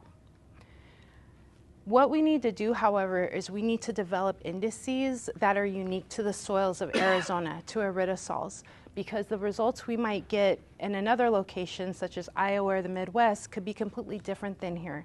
So we need to develop specific indices for aerosols and the soils of the desert Southwest. We also need to do some work at field scale. All of our work's been at bench scale, but going to field scale is a much different picture. And then finally, the last technique I'll talk about today, because there are many others, is CO2 respiration. And this is seen as a much more comprehensive way to assess biological soil health. It's a lot more tried and true. It's been more thoroughly vetted in the literature and in research. And it's seen as a much more comprehensive way to assess soil health because of the various factions in the soil that produce CO2. One being the microorganisms present in the soil. When they degrade organic carbon for nutrient degradation and food sources, they produce CO2 in the process, during the process of respiration. Secondly, plants, their roots also respire and produce CO2. So you have that source input as well. And then finally, carbonates, when they dissolve or you see dissolution of carbonates in water, the soil water, you also produce CO2. So there are multiple fractions contributing to CO2 respiration values. Well, CO2 respiration is ideal and good because it's, once again, very well-researched soil parameter, indicates good quality soil and a healthy soil if you're seeing a lot of CO2 respiration occurring. And there are lab and field-ready technologies as well. However, if you really want to have an idea of whether it's microbial contributions that are more contributing or root zone contributions, you can't really tease that out. You'd have to do some additional work to be able to tell that. And for those beginning this type of work, it can be a little tedious, but once the techniques are down pat, of course, it's easy to work with. So in conclusion, there are many options available to assess the biology and the health of soils in terms of the biology that's available. I only mentioned a few. I could have went into more, but I thought better of that. But there are many options that are available. And in my opinion, I think there's a lot more research that's needed to compare these methods concurrently and in parallel to one another. Both at the lab scale and at field scale. And I agree with the keynote speaker that there needs to be more innovation. I think we need to think bigger about biological soil health and some of the different contributing factors and come up with all new novel methods as well. Thank you so much. Well, you know, we are at the very end, and we have 5 to 6 minutes, and we have all our speakers here. So if you have any question regarding any of these topics, what Luisa just said or we spoke about, anything that you would like to discuss, share your thoughts. Ed. Debankur, I'm just wondering, is anyone doing any work looking at the type of irrigation used and the effect of that on soil health or microbial activity? They talk about how surface irrigation, it cuts off the air circulation, and drip irrigation is supposed to be really, really healthy, but then it's bad for salts, and et cetera. Yep. Is anyone doing work on that? Yeah, I am. Yeah, I'm. Yeah, we are. Dia and I, we have protocols on place, and we are collecting soil samples. Already have one season data from cotton last season, but at MAC we have all those plots laid out. We're looking for cantaloupes to be planted. It's probably got planted earlier this week. So yeah, we will be measuring all those. Microbial too, salts definitely, and everything soil related that we could do, we'll do. Yeah, that's the plan. Yeah.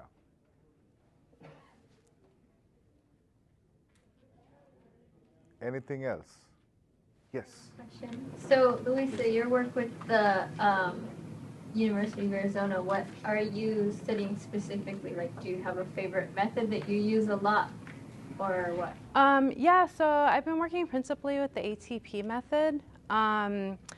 There's a lot of additional work we've been doing. So one is developing a soil moisture stress index, because we're also quantifying levels of the other two species of ATP, ADP, adenosine diphosphate, and adenosine monophosphate.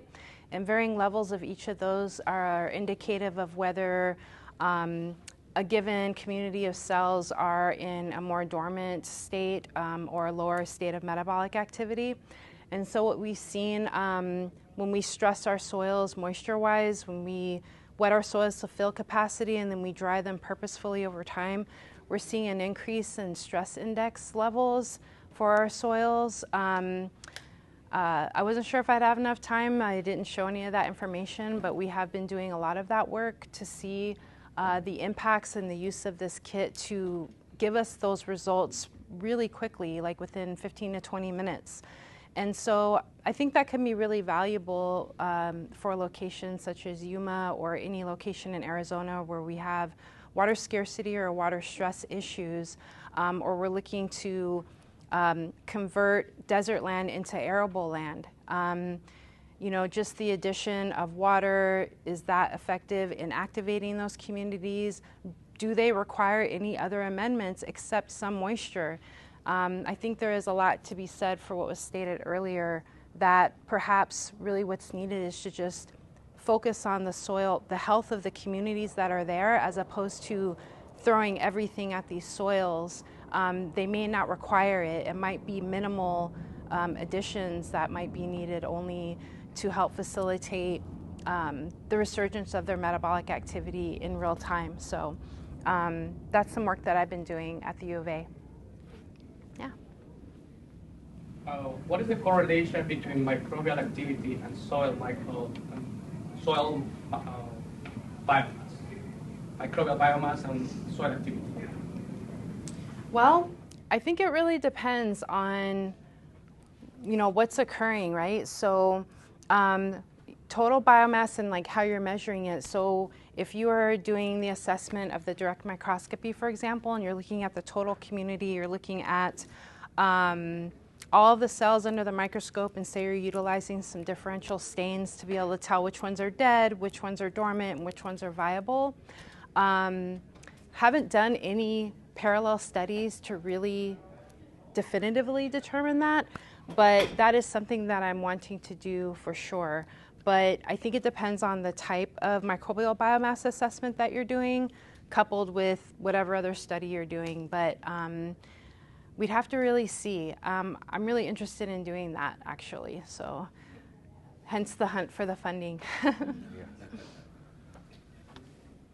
Very last minute. Anything else? Joey? I just also wanted to add on to Ed's previous question. Yeah, I do have a published paper on, and I was actually going in my Google Drive, like, okay, where did my postdoc find out?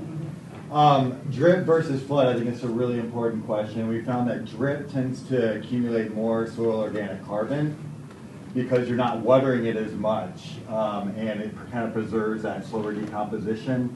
Flood tends to promote inorganic carbon accumulation. The other thing in terms of biology is that drip tends to promote bacterial biomass, whereas flood tends to promote fungal biomass.